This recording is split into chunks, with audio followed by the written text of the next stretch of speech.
Olá a todos, sou Bruno Lauter-Jung e estou hoje aqui com Alexandre Sgarbi. Vamos bater um papo sobre a inteligência artificial e o impacto que ela gera no setor da saúde. Alexandre, hoje quais são as principais aplicações que já são utilizadas da inteligência artificial no ambiente da saúde? Tudo bem, Bruno? Obrigado aqui pelo convite, né? Eu acho que dentro do ambiente de saúde a gente tem ainda algumas aplicações mais simples e algumas que talvez estejam mais avançadas e ainda geram um pouco de dúvida, né? Hoje a gente vê muita aplicação focada na parte financeira, né? Nos processos mais administrativos, né? Ciclo de receita, que ajudam muito em todo o processo, né? De equalização. E a gente também enxerga bastante aplicação no sentido de análises diagnósticas, né? Então, a gente tem muita health tech, que a gente observa muita health tech nesse mercado, né? Buscando alavancar resultado de diagnóstico por imagem, identificação de doenças, né? Identificação até de pontos eventualmente mais críticos que precisam de maior atenção, e eles têm usado a inteligência artificial também para isso, né? Então, eu diria que mais incipiente nesse setor, não no sentido de existência de muitas empresas buscando atuação, mas no sentido de resultados, vamos dizer assim, concretos, com muita segurança. Acho que tem muita gente aplicando com resultados muito promissores, mas a gente tem bastante gente trabalhando. No outro lado, no lado financeiro, acho que a gente já tem aplicações mais práticas, até porque existe um risco menor, né? Então é mais fácil, vamos dizer assim, arriscar nesse lado financeiro, né? Eu não tenho aquele risco à vida, né? Algumas coisas mais críticas que uma inteligência artificial focada em diagnósticos, em tratamentos possui. Perfeito, Alexandre. Falando agora de mais para frente, pensando num futuro, né? Quais gaps, quais desafios você acredita que a inteligência artificial possa sanar dentro do ambiente da saúde? Legal. Eu acredito que ainda nessas duas vertentes que eu comentei, né, quando a gente fala da parte mais administrativa, eu acho que isso é mais simples, né? Eu acho que a gente consegue ser mais efetivo nos processos, né? Então, tem muita rotina hoje que ela acaba sendo burocrática por existência de diversos pré-requisitos para faturamento, quando envolve convênio, por exemplo. E isso, uma inteligência artificial pode facilitar o processo, né? Então, ela pode, já desde o nascimento de um possível atendimento, já entender o que é cobrável de um convênio, o que não é. Isso facilita muito o processo que hoje é muito manual e suscetível a erros, né? Então, acho que o lado administrativo seria um pouco mais nessa linha, são gaps mais operacionais, vamos dizer assim. Quando a gente fala da parte mais existencial, eu acho que ele tem um grande espaço para a inteligência artificial suportar os profissionais de saúde, né? Então, existem ali talvez diagnósticos que eles são mais complexos de serem feitos, né? Então, diagnósticos de imagem, por exemplo, às vezes uma pequena alteração na imagem pode indicar algo mais sério, e ao compor isso com outros dados que já existem no histórico desse paciente, pode ser um sinal indicativo de algo mais complexo para aquele paciente. E eu acho que ela vai trazer uma ajuda no sentido de potencializar o médico uma nova hipótese que talvez ele, olhando isoladamente aquela imagem, naquele momento não tenha a percepção de que pode ser algo crítico, né? Porque dependendo do histórico, aquilo realmente pode só ser algo simples, algo que não traga nenhum prejuízo à saúde do paciente. Então, eu acho que um gap muito forte que a inteligência artificial vai poder trazer é facilitar o médico no histórico com novas informações, né? Então, hoje o médico precisa investir muito tempo para entender o histórico do paciente, eventualmente se é um paciente novo, se ele não tem histórico, ele também não vai ter essa informação. Eu acho que esse é um gap muito forte que a inteligência artificial pode vir a suprir na assistência ali ao médico na formação de diagnósticos. Alexandre, nos últimos 2 anos a gente viu um verdadeiro boom dessa tecnologia, né? Isso veio muito da representação que teve a IA generativa, né?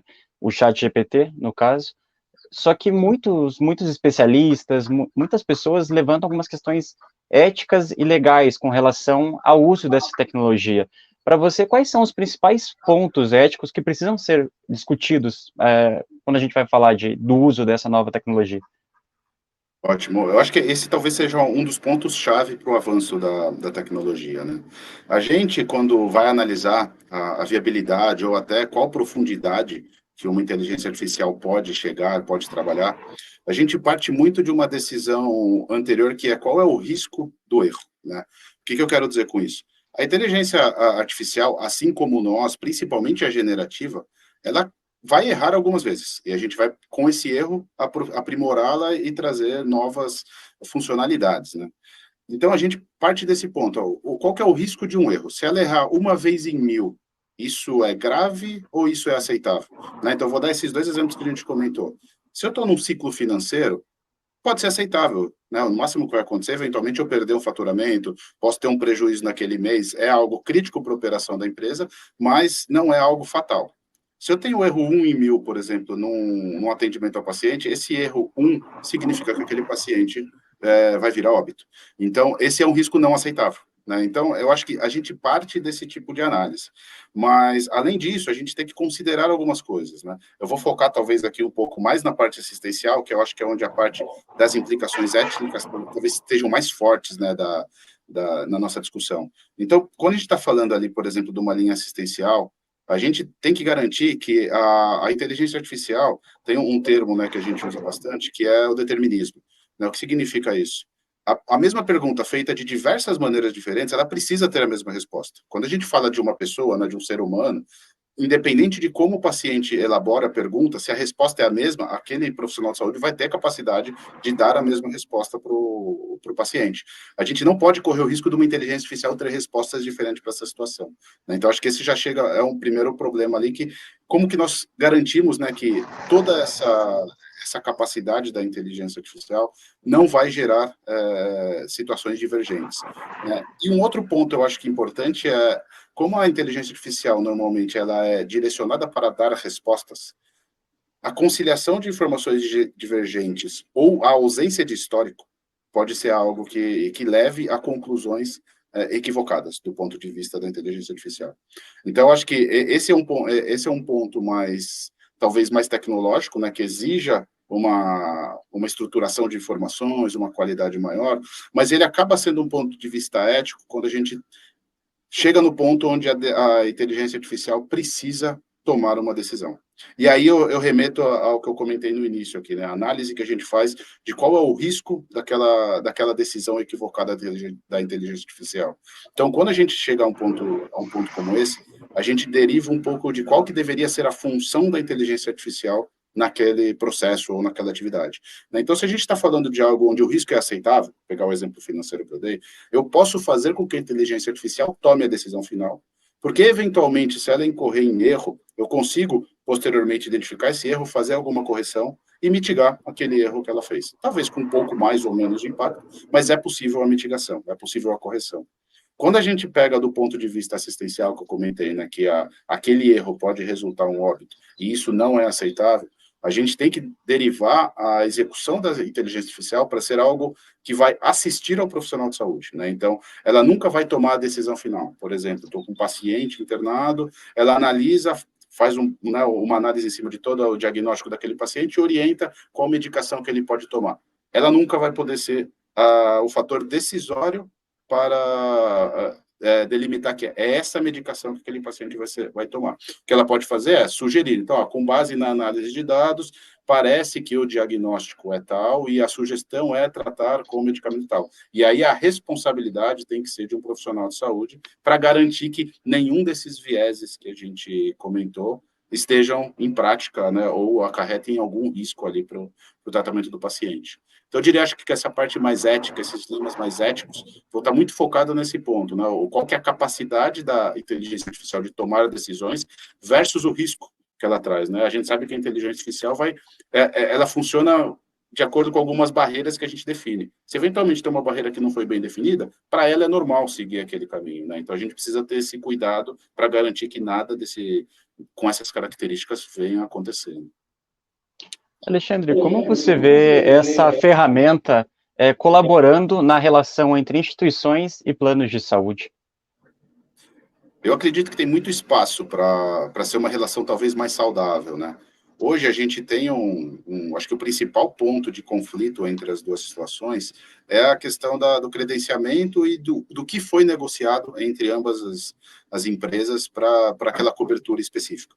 Né? Então, o maior problema, se a gente olhar do ponto de vista da instituição de saúde, é o faturamento que acaba sendo glosado, né? Ou seja, o convênio acaba não realizando aquele pagamento porque ele identifica inconsistências no processo. Parte dessas inconsistências, ela realmente é devida, né? Então, o hospital talvez tenha falhado no processo, parte às vezes é indevida, foi um erro na comunicação, né? Um erro no preenchimento que gerou aquela glosa, e isso acaba aumentando o período com que aquela instituição vai demorar para receber, né? Então, afeta diretamente o fluxo de caixa e acarreta situações financeiras talvez mais críticas para a instituição.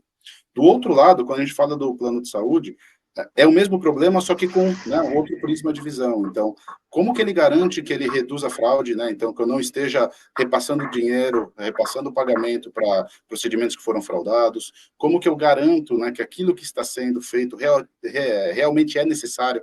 Né? Então, isso tem muito a ver com os temas de sinistralidade, né? Ou seja, no final das contas, hoje é isso que gera maior atrito entre as partes. Quando a gente fala da inteligência artificial, talvez ela consiga mediar esse caminho, reduzindo muito o número de erros simples e talvez aqueles erros mais básicos que geram hoje grande parte do esforço de ambas as partes, né? Então, a gente está falando de uma inteligência artificial que ela pode, lá no início, por exemplo, entender o contrato entre aquela instituição e o convênio, né, através de reconhecimento do contrato que foi redigido, traduzir esse contrato em informações estratégicas para que ele faça uma análise e entenda que aquele faturamento, né, aquela produção que foi faturada está de acordo. Eu já garanto que o contrato conversa com o faturamento, né? Então, nesse ponto, eu já mitigo uma série de inconsistências que hoje geram um percentual importante de glosas por erro operacional. Eu consigo evoluir no segundo passo, onde a própria inteligência artificial checa se os pré-requisitos para aquele faturamento estão ok. Então, além dos valores estarem corretos, se toda a documentação está ok, né? Se a assinatura de médico, receituários, está tudo ok, laudos, está tudo ok, e consigo evoluir também para essa frente. Então, isso do ponto de vista da instituição gera um ganho muito grande e facilita também todo o processo. Eu garanto que eu não estou repassando para o convênio, eventualmente, coisas que estão incorretas do ponto de vista processual, vai gerar uma análise do lado deles, volta e acaba tendo um trabalho operacional muito forte. A mesma coisa serve do lado do convênio, né? Então, eu tenho uma inteligência artificial que começa a identificar tal instituição normalmente incorre em fraude. Eu já sei que existe uma linha de raciocínio que a inteligência pode trabalhar para situações em que são similares à fraude, para gerar alertas. Eu tenho situações onde ele pode olhar tal instituição, ela normalmente faz correto, né? Então, eu crio como se fosse o paralelo do mundo financeiro, né? Eu crio como se fosse o score de crédito daquelas instituições. Então, eu garanto que tem instituições que fazem mais adequadas, menos adequadas, e a própria inteligência pode moldar o nível da criticidade, né, das recusas, das glosas, né, a profundidade da análise, de acordo com isso. Então, são, assim, algumas aplicações que eu acredito que podem facilitar muito, principalmente a operacionalização da relação instituição-convênio, né, mas isso pode também evoluir para o próximo nível, né? Um nível, por exemplo, um nível assistencial, onde a inteligência artificial possa ver informações dos pacientes, não no ponto de vista, né, e talvez esse é o ponto de vista que também esbarra um pouco na questão ética, né, não do ponto de vista de fazer um diagnóstico daquele paciente, se ele tem algum problema de saúde mais grave ou menos grave, para orientar qual que é o custo assistencial dele, mas muito mais para direcionar qual que deveria ser o tratamento, né? Então, se eu tenho um paciente que eu identifico que ele é um doente crônico, ele está buscando uma consulta em determinado especialista, eu posso talvez direcionar o tratamento dele para que aquela potencial doença dele não seja, não tenha o seu tratamento postergado, né? Então, e ao identificar que ele tem alguma característica, ele está buscando algumas coisas que podem ser características daquela condição clínica dele, a própria inteligência artificial pode direcionar, talvez você deveria ir nesse especialista, ou eventualmente, quando ele já marcou isso, né, eu ter um histórico desse paciente, para que aquele novo profissional de saúde não precise pedir uma nova bateria de exames, então ele já consiga entender um pouco de qual que é o histórico que levou o paciente até aquele momento.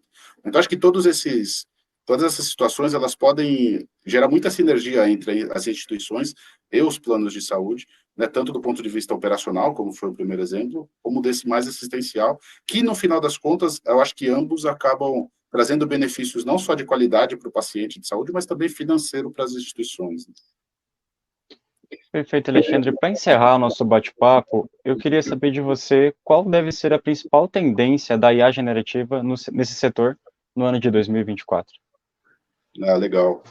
Eu acho que a gente olha muito do ponto de vista ali das health techs, a gente vê que existe hoje um fluxo muito grande de iniciativas que buscam exatamente esse ponto de tentar identificar determinadas doenças de uma maneira mais célere, né? Então, eu acho que deve ser, e aí isso aí a gente ainda esbarra nessas questões éticas, nessas questões de eventuais históricos do paciente que podem incluir ou não situações ali que precisam ser consideradas. Então, eu acho que esse deve ser um caminho que deva continuar muito forte, né? Mas eu acredito também nesse outro caminho que fala da parte mais administrativa, né? Então, eu acho que a gente vê, né, nos últimos anos a relação ali, né, financeira das empresas, independente se elas são instituições ou se elas são um plano de saúde, né, a relação custo-receita ela está muito afetada, né? Então a sinistralidade vem aumentando, a inflação médica ela vem aumentando também. Então eu acho que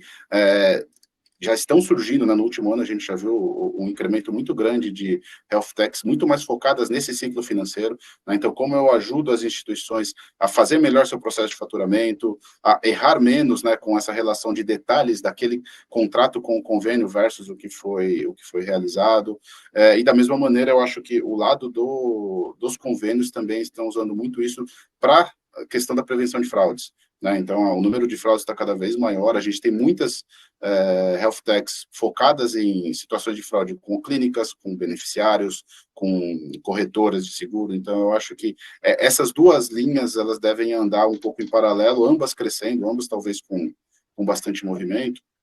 E em algum momento, eu acredito que deva surgir uma linha de unificação, né? Eu acho que hoje a gente está falando de muitas situações que elas são especializadas, né? Então, é uma ferramenta que usa inteligência artificial para identificação de fraude focada em clínicas. É uma ferramenta que utiliza a inteligência artificial para soluções de fraude focada em corretoras, né, que vendem os planos de saúde. Talvez lá no futuro a gente vá ver um movimento de integração, né? Como que eu uso todas essas soluções especializadas e as unifico de uma maneira com que eu consiga insights compartilhados, né? Então, eu amplifique um pouco ali a capacidade de entendimento das proposições ou, eventualmente, daquilo que a inteligência vai propor como uma solução. Então, acho que eu enxergo um pouco dessas duas frentes. Acho que na parte assistencial deve evoluir mais um pouco dessas questões de como a inteligência pode trazer, né, benefícios significativos na análise de diagnósticos, na identificação de potenciais questões clínicas, mas do lado administrativo acho que tem um bom campo também para a evolução. Perfeito, Alexandre. Queria agradecer todo o conteúdo que compartilhou comigo aqui hoje e espero te reencontrar em novas entrevistas do Saúde Digital News. Muito obrigado. Ótimo, obrigado pela oportunidade, Bruno.